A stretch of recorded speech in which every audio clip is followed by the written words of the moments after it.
ಇನ್ನು ಮುಂದಿನ ಸುದ್ದಿಗೆ ಹೋಗ್ತಾ ಇದ್ದೀನಿ. ಇದೇ ಟ್ರಂಪ್ ಅವರ ಮತ್ತೊಂದು ನಿರ್ಧಾರ ಇದು. ಟ್ರಂಪ್ ಅವರದ್ದು ಅಕ್ರಮ ವಲಸಿಗರು ದೊಡ್ಡ ಮಟ್ಟದ ಸದ್ದು ಮಾಡ್ತಿರುವಂತಹ ಸುದ್ದಿ ಇದು. ಕಳೆದ 2 ದಿನಗಳಿಂದ ಅಮೇರಿಕಾದಲ್ಲಿ ಅಕ್ರಮವಾಗಿ ನೆಲೆಸಿರುವಂಥವ್ರು ಯಾರಿದ್ದಾರೆ, ವಿದೇಶಿಗರು, ಅದರಲ್ಲೂ ನಮ್ಮ ಭಾರತೀಯರನ್ನ 205 ಜನ ಫ್ಲೈಟ್ ಕಳಿಸ್ಬಿಟ್ಟವ್ರೆ.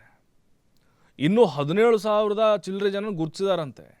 ಇನ್ನೂ ಶಿಫ್ಟ್ ಮಾಡೋರನ್ನ 1 ಲಕ್ಷಕ್ಕಿಂತ ಹೆಚ್ಚು ನಮ್ಮ ಭಾರತೀಯರು ಅಕ್ರಮವಾಗಿ ಅಮೇರಿಕಾದಲ್ಲಿ ನೆಲೆಸಿದಾರಂತೆ. ಒಟ್ಟು 17 ಲಕ್ಷಕ್ಕಿಂತ ಹೆಚ್ಚು ಜನ ಇದ್ದಾರಂತೆ ಅಕ್ರಮವಾಗಿ ನೆಲೆಸಿದಂಥವರು ಅಮೇರಿಕಾದಲ್ಲಿ. ಯಾವುದೇ ಹಿಂದೆ ಮುಂದೆ ಇಲ್ಲ, ಗುರುತು ಪರಿಚಯ ಇಲ್ಲ, ID ಕಾರ್ಡ್ ಇಲ್ಲ, ಯಾವುದೋ ವೀಸಾ ಮೇಲೆ ಬಂದಿರ್ತಾರೆ ಓದಲಿಕ್ಕೋ ಅಥವಾ ಬಿಸ್ನೆಸ್ಗೋ ಅಂತೇಳಿ. ಅಲ್ಲಿಯ ಪೌರತ್ವವನ್ನು ಕೂಡ ಅವರು ಪಡೆದುಕೊಂಡಿರಲ್ಲ ಅಧಿಕೃತವಾಗಿ.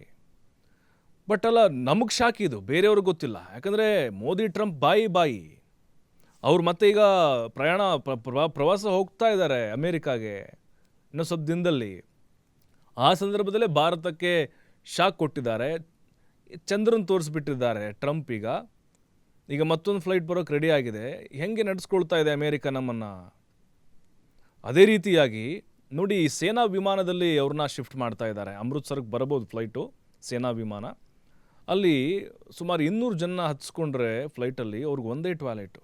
ಈ ಸೇನಾ ವಿಮಾನದಲ್ಲಿ ಅಷ್ಟೊಂದು ಸೌಕರ್ಯಗಳು ಇರೋದಿಲ್ಲ ನಾರ್ಮಲ್ ಫ್ಲೈಟ್ ಥರ. ಹಾಗಾಗಿ ಭಾರತೀಯರನ್ನ ಅಮೇರಿಕ ಯಾವ ರೀತಿ ನಡೆಸ್ಕೊಳ್ತದೆ ಅನ್ನೋದನ್ನು ಸರ್ಕಾರಗಳು ಇದನ್ನು ಗಮನಿಸಬೇಕಾಗಿದೆ.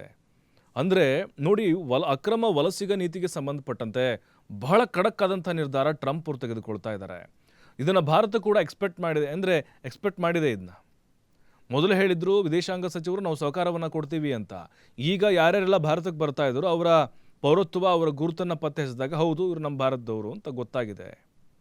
ಬಟ್ ನಮ್ಮ ಜನ ಭಾರತೀಯರು ಏನು ಹೇಳ್ತಾ ಇದ್ದಾರೆ, ಅಮೇರಿಕಾದ ಟ್ರಂಪ್ ಮಾಡ್ತಿದ್ದಾರಲ್ವ ಹಂಗೆ ಇಲ್ಲೂ ಮಾಡಬೇಕು ಅಂತ. ನಮ್ಮಲ್ಲೂ ಎಷ್ಟೋ ಜನ ಅಕ್ರಮವಾಗಿ ನುಸುಳಿ ಬಂದವರು ಇದ್ದಾರೆ, ಬಾಂಗ್ಲಾ ಅಕ್ರಮ ನುಸುಳುಕೋರರು. ಅಂಥವ್ರನ್ನ ಗಡಿಪಾರು ಮಾಡಿ ಅವ್ರ ದೇಶಕ್ಕೆ ಕಳಿಸ್ಬಿಡಿ ಅನ್ನುವಂಥ ಒತ್ತಾಯಗಳು ಟ್ರಂಪ್ ಅವ್ರ ನಿರ್ಧಾರ ಆದಮೇಲೆ ಈ ರೀತಿ ಕೇಳಿ ಬರ್ತಾ ಇದೆ. ಬಟ್ ನಿಜಕ್ಕೂ ಭಾರತಕ್ಕೆ ಶಾಕನ್ನು ಈಗ ಟ್ರಂಪ್ ಕೊಡ್ತಾ ಇದ್ದಾರೆ. ಈಗಾಗಲೇ ನಾವು ನೋಡಿದ್ದೇವೆ ಮೋದಿ ಮತ್ತು ಟ್ರಂಪ್ ಅವರ ಸ್ನೇಹ ಸಂಬಂಧದ ಹಾಗೆ ಮುಂದುವರೆದಿದೆ ಅಂಥೇಳಿ. ಆದರೆ ಈ ವಿಚಾರದಲ್ಲಿ ಯಾಕೋ ಭಾರತೀಯರಿಗೆ, ಅಲ್ಲಿರುವಂಥ ಭಾರತೀಯರಿಗೆ ಆತಂಕ ಶುರುವಾಗಿದೆ. ಈಗ H1B ವೀಸಾಕ್ಕೆ ಸಂಬಂಧಪಟ್ಟಂಗೆ ಆಗಿರ್ಬೋದು, ಪೌರತ್ವಕ್ಕೆ ಸಂಬಂಧಪಟ್ಟಂಗೆ ನೋಡಿ ಕೆಲವೊಂದಿಷ್ಟು ಮಾರ್ಪಾಡುಗಳನ್ನು ಮಾಡ್ತಾ ಇದ್ದಾರೆ. ನಮ್ಮ ಒಂದು ಭಾರತೀಯರೇ ಏನಿಲ್ಲ ಅಂತಂದರೂ ಸುಮಾರು ಒಂದು 30-40 ಲಕ್ಷ ಜನನೂ ಆಗ್ತಾರಂತೆ. ಅಷ್ಟು ಸಂಖ್ಯೆ ಜನ ನಮ್ಮವ್ರು ಇದ್ದಾರೆ ಅಲ್ಲಿ ಹೋಗಿ ನೆಲೆಸಿದಂಥವ್ರು. ಪರ್ಮನೆಂಟಾಗಿ ಅಲ್ಲೇ ಸ್ಟಾರ್ಟಿಂಗಿಂದ ಇದ್ದವ್ರಿಗೇನು ಆತಂಕ ಇಲ್ಲ. ಬಟ್ ಈಗೇನೋ ಬೇರೆ ಕಾರಣಗಳಿಗೆ ಹೋಗಿ ಅಲ್ಲಿ ನೆಲೆ ಊರುವಂಥವ್ರಿಗೆ ಸ್ವಲ್ಪ ಕಷ್ಟ ಆಗಬಹುದು ಅಂತ ಹೇಳ್ತಿದ್ದಾರೆ. ಇನ್ನು ಮುಂದಿನ ಸುದ್ದಿಗೆ ಹೋಗ್ತಾ ಇದ್ದೆ ನಾನು.